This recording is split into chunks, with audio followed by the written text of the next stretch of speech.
Hello friends! You're on the Last Days channel. Thank you so much for your engagement and support.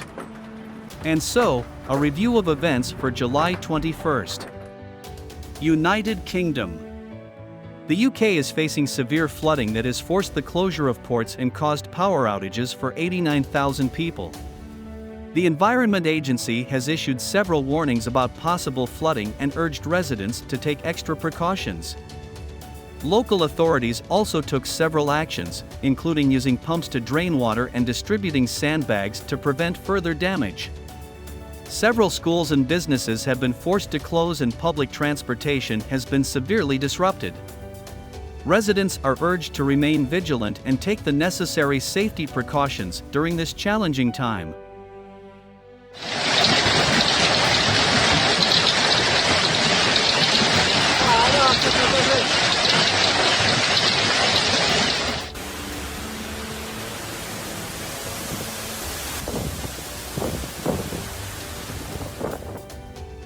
India. Heavy monsoon rains continue to lash India, causing flash flooding in the Sangla Valley of Kannur. The resulting cloudburst in Kamru village of Kanwar district washed away about 20 vehicles and caused massive soil erosion, resulting in huge damage to fertile land and orchards. Peas and other crops were also destroyed. The district administration immediately launched a rescue operation, but the water and debris collapsed on the road in Kairagan area, where a woman working in an apple orchard was buried. 3 people were injured in the incident. Due to heavy rains in Himachal Pradesh, traffic on the Shimla-Rampur National Highway, including 73 roads, has been stopped. Yellow alert has also been declared till July 25th in many parts of the state, with 224 drinking water supply systems and 990 power transformers.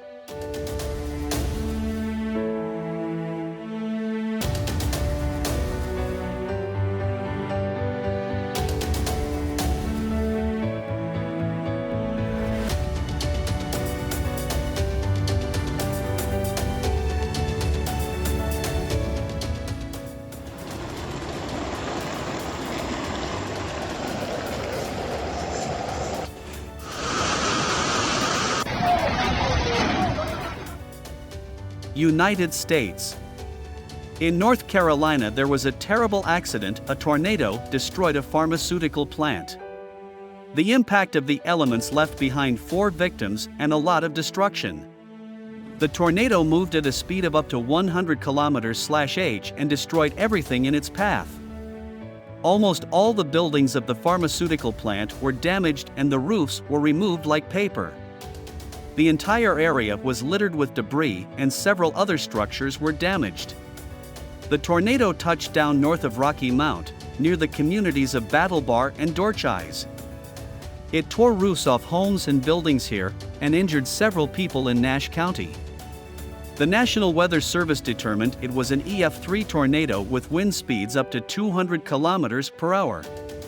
This is the second EF3 tornado in history to hit North Carolina this year. More than 100 cars and trucks were damaged at the plant, and distribution and storage facilities were destroyed.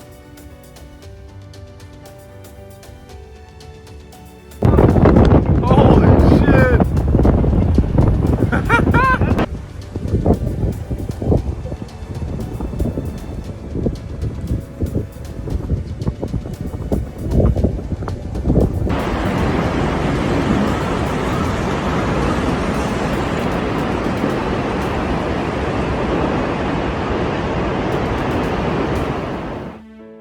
Switzerland. In Switzerland, there was a strong hurricane attack in the city of Basel. Wind gusts reached 130 km/h and caused great material damage. More than 300 trees were damaged by strong wind gusts and thunderstorms. A 125-year-old copper bug in the city garden was damaged as a result of the storm. The center is currently doing its best to repair the damage as quickly as possible, but it will take several days to safely remove the broken branches that have become entangled in the tops of the trees and pose a danger.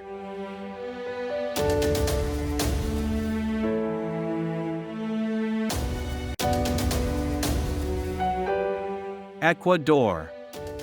Ecuadorian authorities have confirmed that there has been an oil spill into the Pacific Ocean, releasing about 1,200 barrels of oil. The pollution covered kilometers of ocean coastline.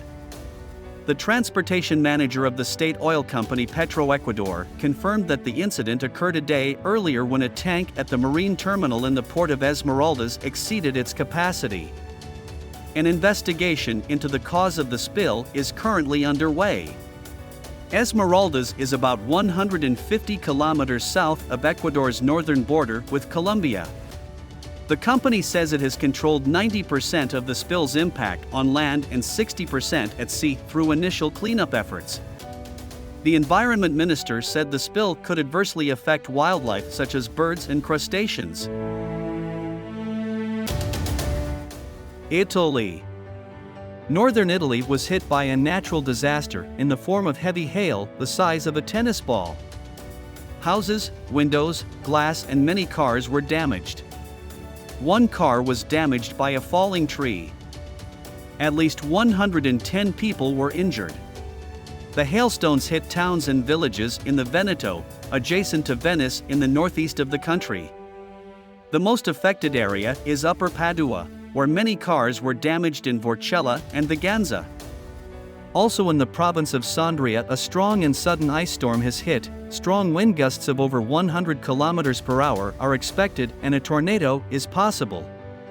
At the moment, the damage caused by the disaster is still being assessed.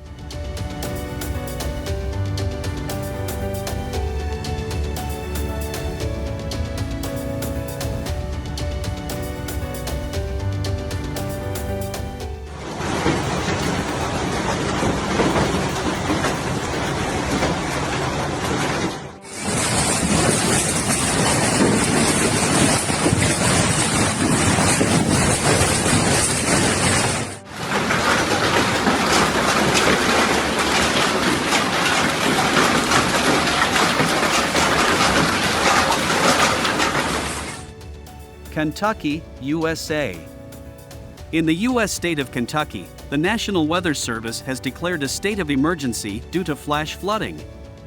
Heavy thunderstorm rains swept through the region, raging floodwaters affected some parts of western Kentucky. Thunderstorms in Kentucky also pose the risk of severe hail, damaging winds, and even isolated tornadoes, as seen in previous weather events across the state in recent years. The current severe weather has also flooded homes and made some roads impassable. Casualties including deaths and injuries due to the severe weather have already been reported. So far, there is no expectation that the weather will improve in the coming days.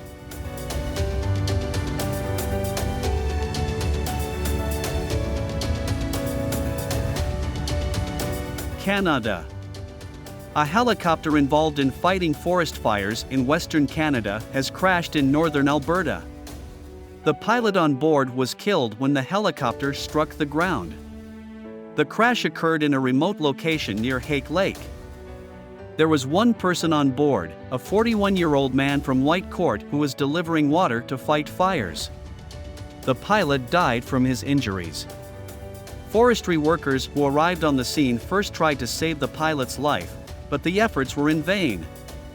As of the morning of July 21, there were 117 active wildfires in Alberta, of which 17 were considered out of control.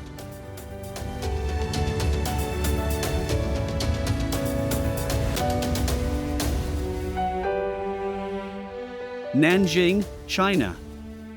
The city of Nanjing in China has been hit by flooding after heavy rain. Yesterday, the heavens opened up in Nanjing, with many parts of the city finding themselves knee-deep in water. The amount of rainfall has almost reached a record. The rains in Nanjing started late in the evening. The Qilong residential area in the Chunhua sub-district of Xining City was badly affected. 260 millimeters of rain fell there in just a few hours. In other districts of Nanjing, rainfall exceeded 100 millimeters. According to the Municipal Flood and Drought Control Office, the next highest rainfall area in Nanjing was Xinyo District, where 80 millimeters of rain fell. Our planet. Ecologists have compiled a list of things that pollute the environment the most. In first place was plastic. Every year around the world about 300 million tons are sent into the garbage, about the same amount as the entire population of the Earth weighs. And only a fifth of this volume is recycled. The largest share of single-use plastic comes from bottles, 25% of which take 450 years to decompose. Their main danger is that they do not disappear from the ecosystem, but split into microparticles that migrate great distances, and they are already found in people's bodies. At number 2 on the list are earbuds and wet wipes. They will take several centuries to decompose in the environment. In addition, the production of each of these environmentally hazardous hygiene items wastes hundreds of liters of water. Together with disposable bags and tableware, it is forbidden to sell them only in EU countries. Disposable coffee cups are on the 3rd place of the list. Their decomposition period in nature reaches 30 years. The big problem with this type of garbage is that it is almost never recycled. Therefore, it is sent to rot in a landfill.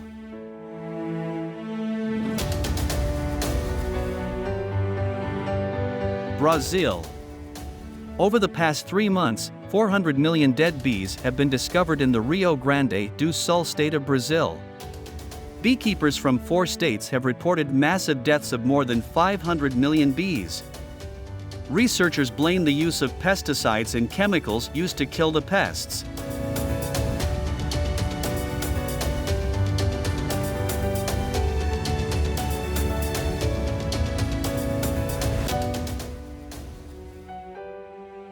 Singapore.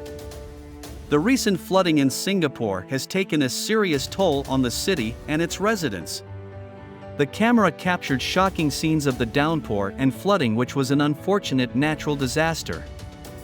Despite being known for its efficient infrastructure and urban planning, Singapore could not escape this disaster.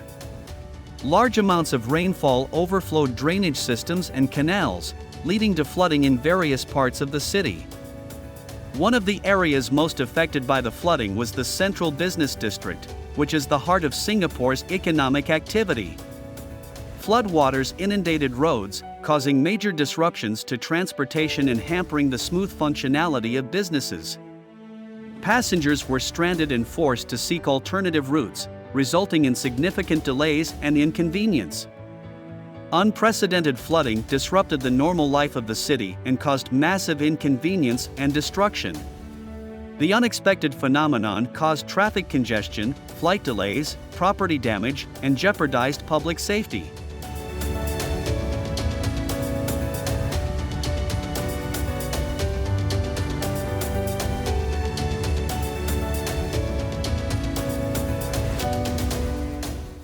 India. Heavy rains in the Indian state of Maharashtra over the past 2 days have caused severe flooding and landslides. A massive search operation continues in Raigad district, where a landslide buried several houses, causing numerous casualties. The state of Maharashtra has been experiencing heavy rains for the past few days, with the worst impact in Raigad district. The area received 198 millimeters of rainfall in 24 hours, and the water level in the Soatri River in Mahad exceeded the danger mark. Heavy rainfall in Raigad district triggered a massive landslide in Urshalwade village, burying about 40 houses. Emergency teams searched among the debris from the site throughout the day, and nearly 100 people were rescued. Officials said the area has received nearly 500 millimeters of rainfall in the past 3 days. More than 500 people are working in the area. Continued heavy rains are hampering rescue operations.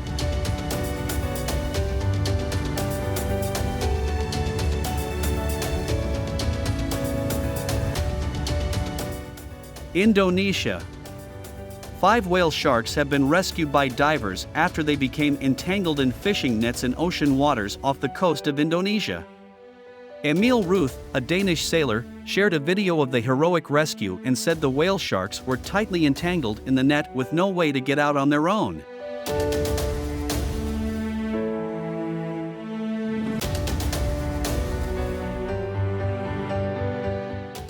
Alaska.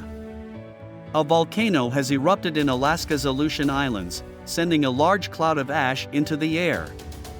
This triggered a warning to pilots about potentially hazardous conditions, according to the Alaska Volcano Observatory. The eruption of Shishaldin volcano, one of the most active volcanoes in the region, was part of ongoing volcanic activity that began July 11. According to the Alaska Volcano Observatory, there is an average of 2 volcanic eruptions per year. Alaska has volcanoes everywhere from the Aleutian Arc to the Wrangell Mountains. The observatory monitors and responds to eruptions as well as seismic events at 15 volcanic centers in Alaska.